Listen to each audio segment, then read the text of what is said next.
Hi, I'm Dr. Sherjuana Davis, a psychotherapist, and welcome.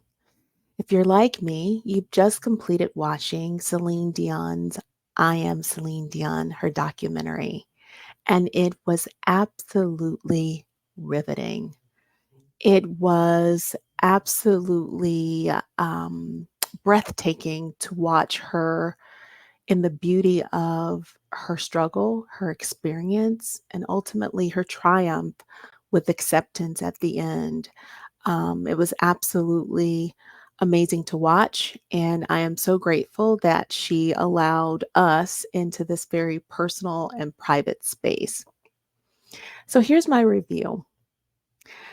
This documentary was almost essential viewing if you are a Celine Dion fan or admirer of her work, because it provides insight into who she is as a person.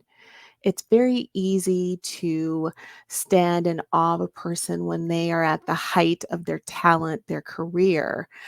But it is in those times of struggle that we really learn about the depths of a person. And we were able to witness this in Celine's vulnerability in this documentary. There were a couple of highlights that I want to point out. One was Celine herself, right? We were able to really gain access to her in a real way. The other part of this was I call the people that were a part of her support system. So that was good to watch. And her dog, Bear. And we saw at the end that the documentary was dedicated to Bear and Bear's memory. And so I think for viewers, we needed to see Bear because there were some difficult parts of this documentary that seeing that dog on the screen helped to provide some comfort, not only to her, but to the viewers as well. So the documentary, we see her journey, how we learn how she actually started having some of the symptoms. And in the very beginning, she was unaware of exactly what was happening, but she knew that her voice was changing early on. And so she knew that there was some struggle. And so when we think about stages of grief, which is what part of us were responding to in this documentary, we think about that first stage as denial, right? So there was something happening in the early stages. She wasn't sure what it was, but she knew that it was more difficult, right? And so there was a struggle there with how to approach this difference that her voice and her body was experiencing early on. And she was not thrilled at that because she is a genius, a vocal genius, right?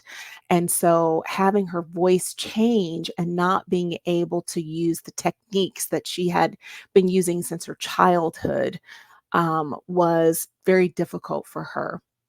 We also gained some insight into how she became the person that she was in terms of her perseverance and not making excuses. And we learned from the documentary that a lot of that came from her mother, actually, her mother's influence in her life.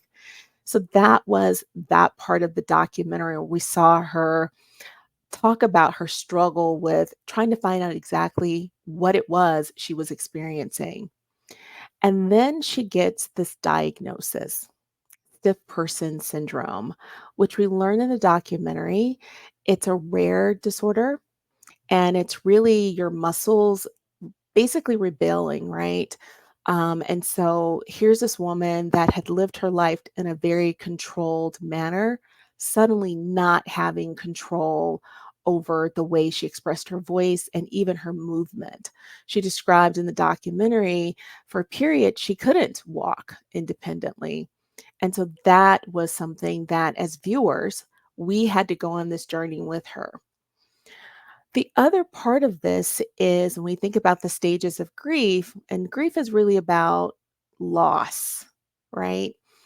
It is the sadness when we recognize that things have changed. And so, right along with her on this journey, we realize that things are not the same. So, there are lots of flashbacks to the way things were, how she could move, how she could vocally express herself, and then how she is now, which is different. beautiful in its own way, but very different than how we got to know her initially. And she gives this analogy, and she really thinks about herself as a tree, and she talks about she wants to be the person to give the apples to her fans, right? They're expecting her to give something. And so that is the mindset because she's so talented, so brilliant in terms of her vocal ability that she wants to be able to give to her audience. And in this stage, we realize that the audience, what we can do best is to support her. So give her apples, right? She's planted enough seeds to reap some of that harvest at this point. And so we see her again really try to figure out what her new normal is in terms of her voice. And so we witness her struggle, and she is able to finally create the beautiful sound that she wants, and we hear it. And then afterwards, she has this medical emergency that, again, she's so brave and so vulnerable that we witness this on screen, and it's difficult to watch. We've seen her at her prime, her athletic ability on the stage and her voice, and then we see her in this space of vulnerability. And in that moment, we think back to that example of giving of the apples, her collective group of support system people in her life is there to protect and to help her through this very difficult medical emergency.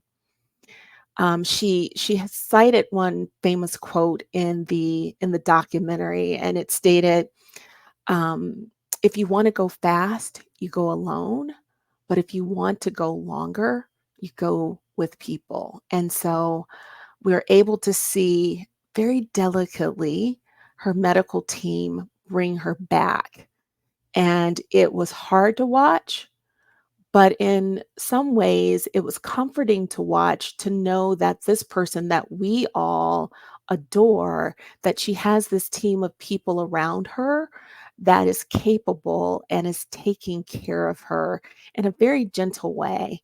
That's what struck me about that scene of that medical emergency where she was very vulnerable and how very gentle her medical provider was there to comfort her and to help her return back. So, this documentary was just, again, difficult to watch, but it was also very beautiful and inspiring to know that Celine is as great as we always thought she was. It also made me think about her contemporaries, right? All of these wonderful powerhouse people that was a part of her journey, her contemporaries in that field. Particularly, I think about two of the greatest female vocalists, Whitney Houston.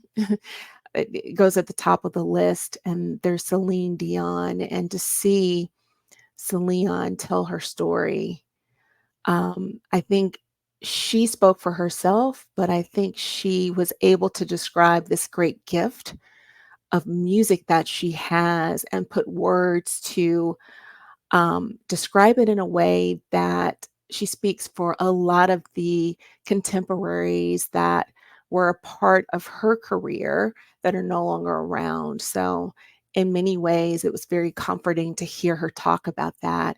And she said that her voice was the conductor of her life, and you lead the way. And so that was very eloquent, and I am grateful that I had a chance to watch this, and I'm grateful that she trusted all of us enough to share this part of her with us. So let me know your thoughts about the documentary.